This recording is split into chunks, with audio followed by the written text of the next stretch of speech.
پورے صوبے میں صرف پشاور میں جو ہے نا کارڈیک کا ہمارا صرف علاج ہو رہا ہے،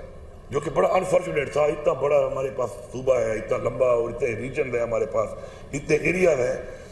تو ہم نے یہ سوچا کہ انشاءاللہ ہم اس کو ریجن وائز پہلے نیچے لے کے جائیں گے، اور پھر ریجنز کے بعد ہم اس کو پھر ڈویژن لیول پہ لے کے جائیں گے۔ تو اس سال جو ہے ہم نے جو کام شروع کیا ہوا ہے انشاءاللہ آپ کا ایبٹ آباد میں شروع ہو چکا ہے۔ ڈی آئی خان کا ساؤتھ ریجن کے لیے نیئر ٹو کمپلیشن ہے، اور ہمیں 4 اور رکھے ہیں اس دفعہ، جس میں ہم ایک پشاور میں اور ریجن میں، ایک ہم انشاءاللہ ہزارہ میں، اور ایک ہم مالاکنڈ میں،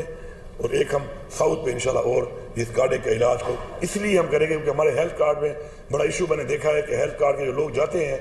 اپنے فری علاج کے لیے، تم لوگ کہتے ہیں کہ جی 2 مہینے بعد آؤ، 1.5 مہینے بعد آؤ۔ پہلے میرے دل میں درد ہے، مجھے اب کہ 2 مہینے بعد آؤ تو میرے خیال میں میرا کام ادھر ہی ہو جاتا ہے، ایک بار پہلے بند ہوتا ہے، دوسرا سن کے بند ہو جاتا ہے کہ اچھا میرا کیا ہوگا۔ تو انشاءاللہ اس پر ہم نے کام کیا، اب اس میں ہم مردان اور چسدہ اور سوابی کا پھر مقابلہ ذرا سخت ہوگا، اسپیشلی مردان اور سوائی میں بڑا سخت مقابلہ چلتا ہے آپس میں۔ تو اب اس میں بھی ڈیسائیڈ نہیں ہوا، اے ڈی پی ابھی آئے گی تو اس میں آپ دیکھتے ہیں کہ کس ضلع کو دیا جائے، تو اگر اس میں سوابی پہلے آ گیا تو پھر سوابی کو کر دیں گے، ورنہ مردان میں تو قریب بن ہی جائے گا۔ تو اب میں اعلان کر نہیں سکتا کیونکہ مجھے پتہ نہیں ہے، کیونکہ میں جب اعلان کر لیتا ہوں کسی چیز کا تو پھر وہ میرے سٹاف کو ہی پتہ چل گیا ہے، تو جب بھی کوئی میٹنگ آتی ہے تو مجھے کہتے ہیں پھر آپ نے اس کا اعلان کیا تھا، اور پھر بہت سارے اچھا آپ کا ہی ہوا ہے، چلے مبارک ہو پھر آپ کو، پھر تو کارڈیک آپ کا ہو گیا ہے۔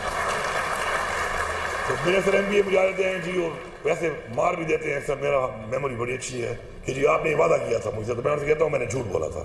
تو میرے پاس گنجائش نہیں ہوتی، تو وہ کہتے ہیں نہیں آپ جھوٹ نہیں بولتے، آپ سچ بولتے ہیں۔ تو انشاءاللہ یہ بھی آپ کا ہو جائے گا۔ اس کے ساتھ ساتھ جو آپ کا مزید جو آپ کے ہاسپٹل بن رہے ہیں، کافی ہم نے پیسہ دیا اس 1 سال میں انشاءاللہ، آپ کا جو ویمن اینڈ چلڈرن ہاسپٹل ہے اس کے لیے بھی، اور باقی بھی ہم دے رہے ہیں، تو ساتھ ساتھ پہلے ان کو مکمل کر رہے ہیں، اس کے بعد پھر اور بھی آپ کے ہاسپٹل مزید بھی یہاں پہ ظاہری بات ہے بیڈ بڑھانے ہیں اور ہم نے کام کرنا ہے، پھر انشاءاللہ ہم اس پہ بھی کام کریں گے۔ جو آپ نے ساتھ ساتھ وہ اس کی جو ڈیمانڈ کی ہے اپنے جو سول سرنٹس والی، وہ تو کیس ہمارا گیا ہوا ہے، اس کے اندر ظاہری باتیں وہ آئے گا تو مینج ہم کر لیں گے اس کو۔ اور جو آپ نے وہ مانگا ہے اعزازیہ جو آپ مانگ رہے ہیں، یہ تو گریجویٹ کی طرف سے ہی ہوگا کیونکہ ڈگری تو یہ لے کے جا رہے ہیں، ہماری تو ٹوپی عارضی ہے بھی اور گاؤن بھی، تو انہوں نے ہی پہننا ہے بعد میں، تو میں ان کی وجہ سے آپ کو اتنا گزارا کر دیتا ہوں کہ آپ نے 7.5 کروڑ روپے مانگا ہے تو میں اس کے آدھے آپ کو دے دوں گا، کیونکہ صوبہ بہت بڑا ہے اور ہم نے اور بھی بڑے کام کرنے ہیں۔ تو وہ جو اعزازیہ آپ نے مانگا ہے تو اس کا جو ہے 7.5 کروڑ کا جو آدھا ہے وہ جو ہے سب کے لیے جو بھی ہے ڈیمانڈ آپ نے کی ہے وہ میں دے دوں گا۔ صوبہ ہمارا ماشاءاللہ کافی امیر ہے، صوبہ اس وقت کافی امیر ہو چکا ہے، لیکن پچھلے اتنے زیادہ کھاتے کھلے ہوئے ہیں کہ اس کی وجہ سے مجھے ذرا چیزوں کو کرنے میں تھوڑا سا سوچنا اس لیے پڑتا ہے کہ یہ میرا ذاتی پیسہ ہے نہیں، یہ عوام کا پیسہ ہے، ٹیکس کا، اور صوبے کے وسائل کا پیسہ ہے، اور پورے صوبے کی عوام کا اس پہ اتنا ہی حق ہے۔ اور جب میں یہاں پہ آیا تھا تو 18 دن کی تنخواہ اس صوبے کے خزانے میں چھوڑی گئی تھی، اور 750 ارب کا قرضہ بھی مجھے وراثت میں ملا۔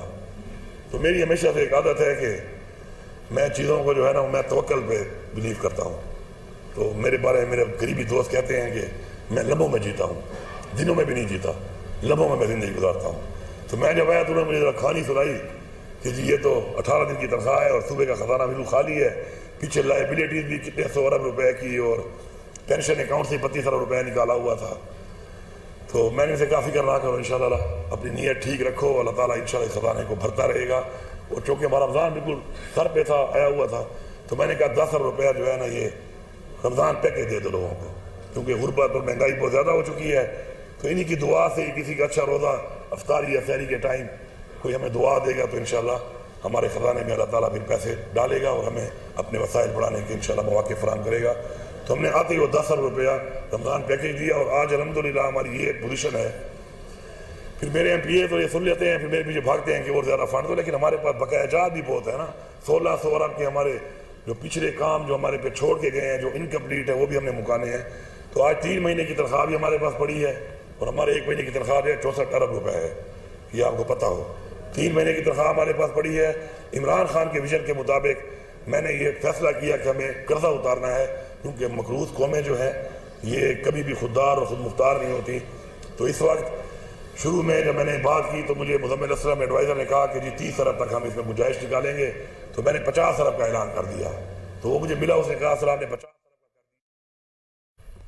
علی امین گنڈاپور اس وقت تقریب سے خطاب کر رہے ہیں. آپ نے اگر کسی بھی خبر کی تفصیل جاننی ہو تو وزٹ کیجیے ہماری ویب سائٹ dunianews.tv.